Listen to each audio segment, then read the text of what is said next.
హైదరాబాద్ నడిబొడ్డున రాఘవ కన్స్ట్రక్షన్ సంస్థ illegal mining చేస్తుంది. శంషాబాద్ మండలం కత్వాల్గూడ గ్రామం సర్వే నెంబర్ 62-63లో రాఘవ కన్స్ట్రక్షన్ భారీ స్టోన్ క్రషర్ డీజిల్ జనరేటర్లపై నడుస్తుంది.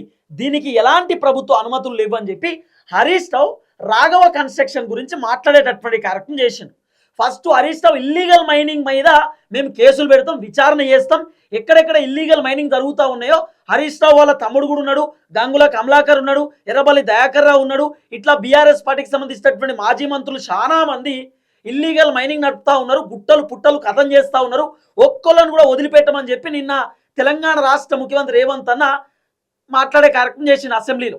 మాట్లాడిన తర్వాత ఇల్లీగల్ మైనింగ్ మాది కాదు, పొంగులేటి శ్రీనివాస్ రెడ్డి ఇల్లీగల్ మైనింగ్, పొంగులేటి శ్రీనివాస్ రెడ్డి పర్మిషన్లు లేకుండా మైనింగ్లు నడుపుతా ఉన్నాడు, గుట్టలు కథం చేస్తూ ఉన్నాడు పొంగులేటి శ్రీనివాస్ రెడ్డి అని చెప్పి హరీష్ రావు ఒక అంశాన్ని లేవనెత్తేటటువంటి కార్యక్రమం చేసిండు.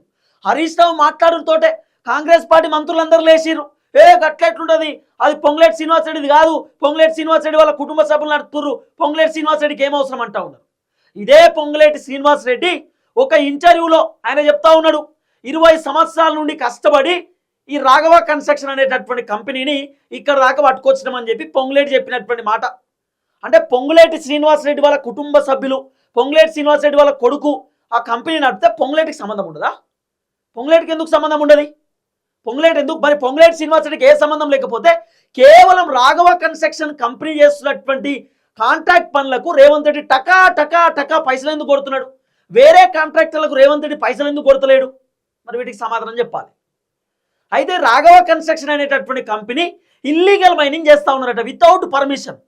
మరి ఇల్లీగల్ మైనింగ్ చేస్తే సంవత్సరం పాటు జైలుకు పోవాల్సినటువంటి అవసరం కూడా ఉంటుంది, చట్టంలో ఉంది అని చెప్పి బీఆర్ఎస్ పార్టీ వాళ్ళు చెప్తున్నటువంటి మాట.